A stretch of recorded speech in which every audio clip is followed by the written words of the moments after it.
Rahul ji, good morning, स्वागत है आपका। ये मार्केट बिल्कुल हम बात कर रहे थे कि 2-4 दिन पहले कि वो बारात में कैसे चलते हैं ना, बारात 4 कदम चलती है, फिर 10 मिनट रुकती है, फिर 4 कदम चलती है, वैसा। तो लेकिन पहुंच जाएगी ना जहां इनको पहुंचना है, डेस्टिनेशन पे। व्यू क्या है, मार्केट का डायरेक्शन क्या है?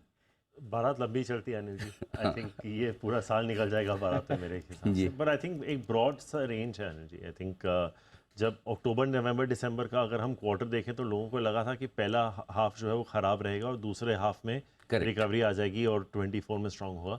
अब तक के जो 4 महीने गुजर चुके हैं ठीक ठाक गुजरे हैं। एक छोटा सा ब्लिप था सिलिकॉन वैली बैंक का, लेकिन वो भी निकल गया। काफ़ी हद तक मैनेज हो गया। तो अब तक जो रिसेशन की बात हो रही थी वो अब तक आई नहीं है यूएस में। हम्म। कुछ इंडिकेटर्स हैं जो थोड़ा सॉफ्ट हो रहे हैं अभी। तो ऐसा लगता है कि जो वो ट्रेड अक्टूबर नवंबर दिसंबर में सोचा था उसका उल्टा शायद हो जाए। तो जो पहला हाफ अच्छा होना था वो तो हो चुका, लेकिन मुझे लगता है उस जो दूसरा हाफ है उसका विपरीत होगा मुझे लगता है। तो आई थिंक एक क्वेश्चन थोड़ा बनता है। I think we are at the mid point of the range Anil ji. I think okay. 16, 16.5 और 18.5 का ये साल में आई थिंक बाकी के 8 महीने निकल जाएंगे। 16, 16.5 नीचे।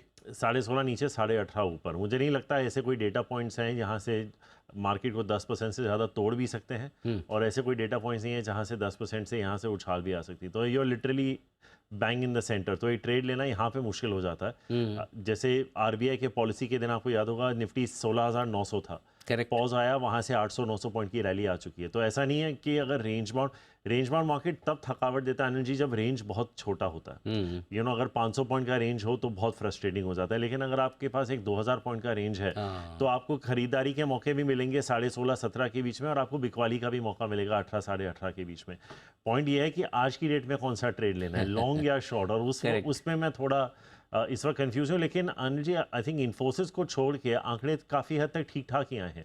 जी। There is not been any shocker in earning so far. हम्म। जो बैंकों के हैं, बाकी आईटी कंपनीज के भी, ऐसे इन्फोसिस को छोड़ के ऐसे कुछ डरावनी रिजल्ट या कोई कमेंट्री अब तक तो नहीं आई है। करेक्ट। तो आई थिंक हो सकता है कि थोड़ा साल सुस्ती में निकल सुस्ती वाला जाए। मतलब आप नया हाई भी नहीं देख रहे हैं, कोई 18,500 19,000 हो जाए बस, मतलब हाई के आसपास पहुंचकर, हाँ उससे वही। ज़्यादा नहीं। आई थिंक उससे ज़्यादा थोड़ा देखिए अनिल जी, ये जो FY23 रहा है हम्म। ये पहला नॉर्मल ईयर रहा है पोस्ट कोविड, जहाँ पे करेक्ट। कोविड बिल्कुल नहीं था। करेक्ट। तो ये आपका बेस सेटिंग ईयर बन जाता है। तो आई हम्म। थिंक ये जो FY24 शुरू हुआ है ये मार्केट के लिए बहुत इंपॉर्टेंट है। तो आई थिंक जैसे जैसे हम दिवाली के आसपास आ जाएं और लोगों को लगे कि अगला साल अच्छा हो रहा है, हम्म। तो हो सकता है कि हम वहाँ पे 19,000 का एक डार्ट मार सकें। लेकिन उससे पहले मुझे लगता है कि, क्योंकि देखिए अनिल जी, दूसरी रिस्क ये भी है कि लोग बोल रहे हैं कि शायद इस साल बारिश थोड़ी ठीक ठाक ना हो। करेक्ट। तो वो भी एक रिस्क है इन्फ्लेशन के तौर पे। और जैसे आरबीआई गवर्नर साहब ने भी कहा था कि एक सिर्फ उस पॉलिसी के लिए पॉज थी, उन्होंने he has not called an end to rate hikes. तो जो 8 तारीख को फेड की बैठक है, अगर वहाँ पे भी रेट हाइक हो गया तो दोबारा हम पे प्रेशर आ जाएगा। तो जैसे आप बारात की बात कर रहे हैं तो ये एक पिंग पोंग का गेम भी चल रहा है हाँ। दोनों के बीच में। तो आई थिंक एक ब्रॉड रेंज पकड़ के चलिए। इस वक्त मुझे लगता है कि ट्रेड लेना थोड़ा दिक्कत वाला सीन है। हम्म। मुझे भी नहीं समझ में आ रहा कि पहले 18.5 आएगा कि 16.5, हम्म। लेकिन यहाँ पे नहीं रुकेगा, इतनी तो मुझे क्लैरिटी है। लेकिन अगर आप थोड़ा बाइस लेने की बात करें तो मैं 65-35 ऑन द पॉजिटिव साइड कहूँगा। ओके। 65-35, 65% अपसाइड। तो हाँ, थोड़ा अच्छा। अपसाइड की तरफ झुकाव अपसाइड है। थोड़ा सा व्यू ज़्यादा। अच्छा, आप ये बोल रहे हो कि ब्रेक लग लग के धीमे धीमे चलेगा, आप बहुत ज़्यादा तेजी भी नहीं। ब्रेक लगाने के आपने 3-4 कारण भी बताए, तो ज़्यादा नहीं गिरेगा, उसके कारण क्या है? सपोर्ट किस वजह से आएगा? देखिए अनिल जी, ज़्यादा नहीं गिरेगा।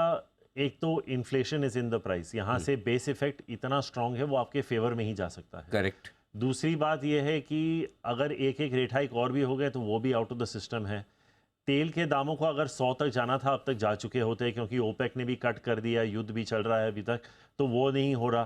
तीसरा, आपकी रुपी भी ज़्यादा डिप्रिशिएट नहीं हो रही, वो 82 के आसपास होल्ड कर रही है। तो ऐसी बहुत सारी चीज़ें हैं जो शायद 6 महीने पहले वेरिएबल्स थे, लेकिन अभी काफ़ी हद तक एक स्टेबिलिटी दिख रही है मुझे। तो आई थिंक अगर कॉर्पोरेट अर्निंग ज़्यादा डिसअपॉइंट नहीं करे हम्म। तो I think you are pretty much in the price. ये थोड़े हिकअप्स हो सकते हैं, आपको किसी दिन यूएस में कुछ हो गया 500-600 पॉइंट, बट आई वो थिंक एक 10% हियर और देयर इज़ नॉट। पर ये है ना जी, एक ये रहता है कि जो 5 साल का बुल मार्केट था ना 2003 से 8, वो तब से नहीं आया है। आई एम होपिंग कि वो आ जाए कहीं ना कहीं।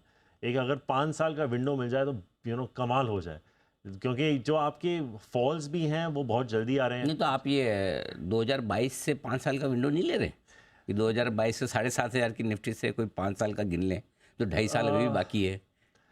इस बात पे एक्चुअली मुझे एक शेर याद आ रहा है। हाँ विशाल। तो वो कहते हैं कि कुछ देर की खामोशी है हाँ फिर शोर आएगा, कुछ देर की ये खामोशी है फिर शोर आएगा, हम्म, तुम्हारा सिर्फ वक्त आया है, हमारा दौर आएगा। बिल्कुल तो आई ठीक एम होपिंग कि भारत का दौर आए। आई think you know pre election year भी है, अगर मार्केट को डिजायर्ड आउटकम मिल गया। देखिए अनिल जी, पिछले 5 साल में इतना कुछ हो चुका है ना, demon, GST, RERA, IBC, NCLT, bankruptcy, you know बहुत सारे सारा चेंजेस काम आए हैं म्यूचुअल फंड्स में, एक्सपेंस रेशियो, ब्रोकरेजेस में, इतने सारे रेगुलेटरी चेंजेस आए हैं you know at so many different levels कि मुझे नहीं लगता कि अब इंक्रीमेंटली यहाँ से कुछ करना बाकी है। तो उसका फल आपको शायद अगले 5 साल में मिल जाए। तो ये हो सकता है कि 2024 से 2029 तक जो अगले 5 साल की सरकार है, अगर आपका यू नो इंडेक्स 15% कंपाउंड कर जाता है उस 5 साल के बेसिस पे, तो आपका हेडलाइन इंडेक्स तो डबल हो ही चाहिए ना। तो you will probably be at somewhere close to 40,000 Nifty by 2028-2029। Correct. तो आई थिंक ये 1 साल का एक पेन है, ले लीजिए। यू नो जैसे आप बोलते हैं ना कि जब आप बीमार होते हैं तो आप घर पे बैठते हैं, आप रिकवरी का टाइम देते हैं। तो 7,500 की निफ्टी 18,500 हुई थी।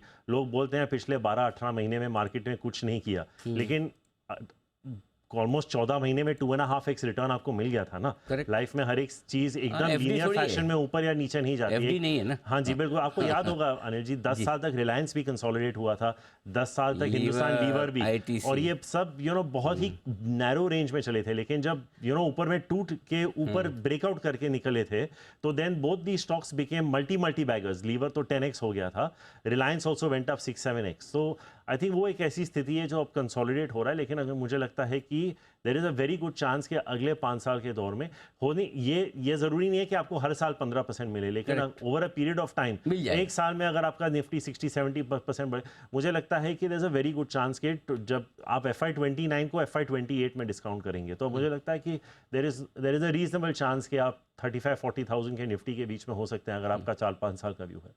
2029 के इलेक्शन के पहले तक हो जाएगा। हाँ जी बिल्कुल। हाँ बिल्कुल। अच्छा, एक इंटरेस्टिंग चीज़ आपने कही कि लीवर की भी बात की कि 10x हो गया, रिलायंस 7-8x हो गया।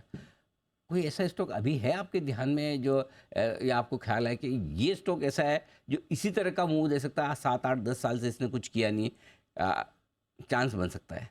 देखिए आनंद जी, कुछ लोग कहेंगे because of the stock I am about to mention कि व्हाट आर यू स्मोकिंग, लेकिन मैं ITC बिल्कुल अभी भी बिल्कुल। वाह, क्या बात देखिए है। आनंद जी, मैं ITC पे मैं कहूँगा कि ये स्टॉक अच्छा क्यों कर गया है। बहुत अंडर ओन्ड स्टॉक था, करेक्ट। राइट। ESG फंड्स ये वगैरह। अब जब मुझे याद है, मैंने जब अपना करियर चालू किया था कुछ एज अ कंज्यूमर एनालिस्ट कुछ 18 साल पहले, तो उस वक्त भी ITC का जो टोबैको से एबिट कंट्रीब्यूशन था वो 80% आता था। आज भी 80% है। जो कैश बुक्स पे है वो 20 से 25 हज़ार करोड़ की है। उसकी वजह से आपका रिटर्न ऑन इक्विटी डिप्रेस्ड हो जाता है। जैसे लीवर ने एक बहुत भयानक एक्विजिशन की, राइट, ITC भी कर रहे हैं, ये थोड़ा सैवलॉन ले लिया ये वो, लेकिन ये 2-4 करोड़ के एक्विजिशन से कुछ होगा नहीं। करेक्ट। मेन इसका एबिट कंट्रीब्यूशन हमेशा टोबैको से ही आएगा। लेकिन अगर ये ऐसा कुछ कर जाएं कि वो बोलें कि टोबैको का एबिट 80 से 70 या 65 हो गया, या फिर एक ऑर्गेनाइजेशनल रिस्ट्रक्चरिंग हो जाए, तो अनिल जी आज की डेट में क्या है ना कि आज भी after ITC doing as well as it has, आप अगर 1 ईयर फॉरवर्ड पे देखेंगे तो ये आपको 26 टाइम पे ही मिल रहा है, राइट। इसके रिटर्न रेशियोज जो हैं आपको 25-27 के बीच में ही मिल रहे हैं, return on equity, return on capital employed. FMCG sector में ऐसा कोई दूसरा उदाहरण नहीं है, and this is the largest weighted FMCG sector stock in the index, correct, right. अगर एक एनालिस्ट को इस पे बाय रिकमेंडेशन डालनी है तो उसको 20% का अपसाइड अगर वो दे देता है तो वो चिपका देता है, राइट। तो उसको सिर्फ 30x मल्टीपल देना है, करेक्ट। खाली PE एक्सपेंशन करेगा तो हो जाएगा। एग्जैक्टली सिर्फ 30x। आप देख लीजिए आज की डेट में नंबर 1 MNC ब्रोकर से लेके जो छोटे से छोटा इंस्टीट्यूशन ब्रोकर है, अगर उसका ITC पे बाय है वो 29-30 का ही मल्टीपल दे रहा है, उससे ज़्यादा किसी का नहीं है। तो अगर ये रिटर्न रेशियोज 35-40 तक चले गए, तो मुझे ऐसी कोई वजह नहीं लगती कि आईटीसी का मल्टीपल भी 45 नहीं हो 45 50 सकता। एग्जैक्टली। तो मुझे लगता है कि आईटीसी अगर सही कर जाए तो it is not only a double, it is a tripler from here, because इतना डिप्रेस्ड वैल्यूएशन है एफएमसीजी सेक्टर के मुकाबले, we most stocks are trading between 50 and 65 times, right? तो क्या ये अगले एक साल में होगा मुझे पता नहीं, you know, but I think it's probably one of the most fantastic stocks to have, जहाँ पे कोई कंपेटिटिव इंटेंसिटी भी नहीं है ना। अब देखिए Reliance is entering into beauty, is entering into finances, तो उस पे बजाज फाइनेंस, नायका, सब पे आपको एक इम्पैक्ट दिख रहा है। Correct. ये मार्केट लीडर है, होटल्स का बिजनेस अच्छा कर रहा है, तो आई थिंक एक छोटा सा कैपिटल एलोकेशन की जिसे हम पॉलिसी बोलते हैं ना, कुछ ठीक हो जाए तो ये आई थिंक कमाल हो सकता है। दूसरा I think Anil ji, chemicals एक ऐसा सेक्टर है, हाँ जी। केमिकल बोले उससे पहले थोड़ा सा मैं, क्योंकि ये हमारे बड़ा दिल के करीब है आईटीसी थोड़ा सा। हम लगातार 200 रुपये से लगातार बुलिश शेयर, कई बार लोग, और अच्छी बात ये है कि इस बार सबको लेने का मौका भी दिया इसने आराम से, जितना समय जब, और हर एक प्राइस पर, और डिविडेंड ऑलरेडी अच्छा खासा दे ही चुका है। अब भी किसी के पास है तो प्यार से होल्ड करें, आराम से डीमेट अकाउंट में पड़ा रहने दें, रोज़ रोज़ भाव न देखें। ये राय है आपके लिए राहुल सर की तरफ जी। अब केमिकल बिजनेस की आप बात करें। हाँ देखिए Anil ji, there are not too many large cap chemical companies in India. अगर आप ग्लोबली देखें तो बहुत सारे लार्ज कैप हैं। हम लार्ज कैप केमिकल्स की बात करते हैं तो शायद हम Tata chemicals, United phosphorus, pi industries की बात करते हैं, एसआरएफ की बात करते हैं। कुछ चुनिंदा 4-5 ऐसे स्टॉक होंगे जिनकी मार्केट कैप 25-30 हज़ार करोड़ के ऊपर होगी। तो अगर ये चाइना प्लस वन जिसकी हम बात कर रहे थे कोविड में, देखिए प्रॉब्लम ये हो गई थी अनिल जी के, हमें जो चीज़ अच्छी लगती है ना, हम कूद पड़ते हैं उस पर, करेक्ट, राइट, और फिर उसकी डिमांड हम इतना कर देते हैं कि वैल्यूएशंस केमिकल सेक्टर्स की ऑब्सीन हो गई थी, वो एफएमसीजी कंपनी के वैल्यूएशंस पे चले गए थे, राइट। लेकिन अगर ये चाइना, अगर कोई आज की डेट में फैक्ट्री लगा रहा है और चाइना से या वहाँ की प्रोडक्शन शिफ्ट हो रही है, तो वो बंदा तो 1-2-3 साल का व्यू तो नहीं ले रहा ना, वो उसको फंड मैनेजर के तौर पे थोड़ी देख रहा है, वो ले रहा है 15-20 साल का व्यू। तो मुझे लगता है कि अगले 10-15 साल में ऐसा हो सकता है कि आपको बहुत सारे small cap chemical companies mid cap बन जाएं और मिड कैप लार्ज कैप बन जाएं। ओके, राइट, तो ये एक ऐसा सेक्टर है, this could be the beginning of what happened with the IT sector 20-25 years back आने जी, मुझे लगता है। तो यहाँ पे आपको बहुत सारे विनर्स मिलेंगे। तो आपको गिन चुन के, I think I am very, जैसे आपने अगर थीम की बात करें ना, मुझे लगता है ये बहुत बड़ा थीम हो सकता है, केमिकल वाली थीम, बहुत बड़ा, specially agro chemicals, agro and speciality दोनों में जो, हाँ जी बिल्कुल, मुझे लगता है क्योंकि देखिए जो अपना ग्रॉस ब्लॉक बढ़ा रहे हैं, आई थिंक अगर आप फिक्स्ड एसेट टर्नओवर्स देखें, मोटा मोटी जो इंडस्ट्री लीडर्स हैं 4 से 6x का फिक्स एसेट टर्नओवर, जिसका 3x भी अगर फिक्स एसेट टर्नओवर है, अगर 1000 करोड़ का प्लान डाल रहा है या 2000 करोड़ का प्लान डाल रहा है, वो 3 से 4000 करोड़ की रेवेन्यू तो देख ही रहा है ना। और अगर आपको इंक्रीमेंटली प्राइसिंग पावर मिल जाए तो ये सब मार्जिन एक्रीटिव ही हो जाता है इफेक्टिवली। करेक्ट, तो क्यों नहीं, यू नो, हमें तो आज भी लगता है like, you know, names like मिनिटी ऑर्गेनिक्स हो या एसआरएफ हो, नवीन फ्लोरीन हो, आज की डेट में ये शायद आपको एक्सपेंसिव दिखें, बट अगर हम 5 साल बाद बात करें, आप देखेंगे इनका स्केल बहुत बढ़ जाएगा। Correct, I think you know it could be anything आज की डेट में, क्योंकि हमने ये देखा नहीं है ना। सही बात है, जैसे हमने आईटी सेक्टर का भी नहीं देखा था, लेकिन हुआ, करेक्ट, राइट। तो अगर ये over a period of time इनका कैपेक्स कंप्लीट हो जाए, इनमें से रेवेन्यू आ जाए, इनके कैश फ्लोज पे भी इम्पैक्ट पड़ेगा, राइट। एक और सेक्टर जो आपकी एक्सपर्टाइज उसके नज़दीकी है, क्योंकि एफएमसीजी पर आप बड़ी गहरी पकड़ रखते हैं, न्यू एज कंपनीज ये सारी, कोई पेटीएम, नायका, जोमेटो, पॉलिसी बाजार, इन सारे इस पूरे स्पेस पे क्या व्यू है आपका? देखिए आनंद जी, मुझे लगता है कि जब लिक्विडिटी आसान थी तो बहुत अच्छा चल रहा था। अब लिक्विडिटी टाइटनिंग के मोड में जब से दुनिया चली गई है तो थोड़ा टफ रहा है। इनमें से 2 नामों का जिसका आपने जिक्र किया, उसमें तो रिलायंस एंट्री कर रहा है बहुत बड़े पैमाने पे, राइट। रिलायंस जियो फाइनेंशियल सर्विसेज ने केवी कामत को भी ले लिया और ब्यूटी सेगमेंट में भी जा रहे हैं। उनका impact, how it pans out on names like Paytm, Bajaj finance, Nykaa, ये तो वक्त ही बताएगा। लेकिन यू नो, कुछ इंडस्ट्रियलिस्ट हैं जो छोटे पैमाने पे काम नहीं करते, अगर किसी सेक्टर में जाते हैं तो they want to be the industry leader in that, चाहे कोई भी वो यू नो इंडस्ट्री लीडर हो। तो बट मुझे लगता है अनिल जी के वो एक दौर था, जैसे 2008 में जब रियल एस्टेट कंपनीज लिस्ट हुए थे, या आपको याद होगा 1999-2000 में बहुत सारे आईटी कंपनीज थे, उनका आज जिक्र भी नहीं होता नहीं। तो मैं नहीं कह रहा हूँ कि ये ऐसे होंगे, ये रहेंगे और ये ग्रो भी होंगे, लेकिन दिक्कत यही है कि इनके कैश फ्लोज नहीं है, ऑपरेटिंग कैश फ्लोज भी नहीं है, फ्री कैश फ्लो की तो मैं बात ही नहीं कर रहा, और लॉसेस हैं। और ये सारे से सारे जो आईपीओज हैं, ये मोटा मोटी ऑफर फॉर सेल्स थे। ये to grow the business capital नहीं था, टू गिव इंस्टीट्यूशनल इन्वेस्टर्स और प्राइवेट इक्विटी एन एग्जिट था। तो उस वक्त अच्छा लग रहा था, लेकिन everything at a price Anil ji. I think incrementally अगर आपको लगे कि ये कैश फ्लो की तरफ जा रहे हैं या प्रॉफिट की तरफ जा रहे हैं, तो ये डेफिनेटली इनमें एक ट्रेड बन सकता है। जैसे मैं एक तरफ से हैरान हूं कि जोमेटो ऑलरेडी 100 रुपया नहीं है। इतनी सारी चीज़ें हो गई हैं। अच्छा। विमेंस प्रीमियर लीग हो गया है, T20 वर्ल्ड कप हो गया है, IPL चल, डिलीवरी के बहुत सारी ऐसी चीज़ें थी जो आप, फीफा वर्ल्ड कप हो गया था। इनफैक्ट अक्टूबर नवंबर का दिसंबर का जो क्वार्टर था उसमें फीफा वर्ल्ड कप और मेंस 2020 वर्ल्ड कप था, लेकिन उसके बावजूद जोमेटो ऊपर नहीं गया। तो वो जो कॉन्सेप्ट्स आ गए थे ना, gross merchandise value, price to sales, अब प्रॉफिट पे चलेगा बस। हाँ, तो वो जैसे अमित जी का बहुत फेमस गाना ना, वो भी एक पल का किस्सा था। ये भी एक पल का किस्सा है। तो जैसे इंस्टीट्यूशनल इन्वेस्टर्स बोलेंगे कल तुमसे जुदा हो जाऊंगा, वो आज तुम्हारा हिस्सा है। तो आई थिंक थोड़ी दिक्कत रहेगी अनिल जी, मुझे लगता है। लेकिन जिन कंपनियों में लग रहा है कि प्रॉफिटेबल होने की तैयारी में, आपको लग रहा है कि लॉसेस कम हो रहे हैं और कैश फ्लोज की तरफ जा रहे हैं, तो ये बिजनेसेस इवेपोरेट नहीं होंगे। हाँ, इतना तो मैं आपको बता दूं, चलेंगे। क्योंकि आप 15 से 25 के एज ग्रुप में अगर किसी भी युवा से पूछें, ये इनकी लाइफ बन चुकी है। आज की डेट में लोगों के पास क्रेडिट कार्ड हो ना हो, और एक्चुअली वो उस एज ग्रुप में जो आ भी रहे हैं, सिर्फ सैलरी अकाउंट की वजह से क्रेडिट कार्ड है।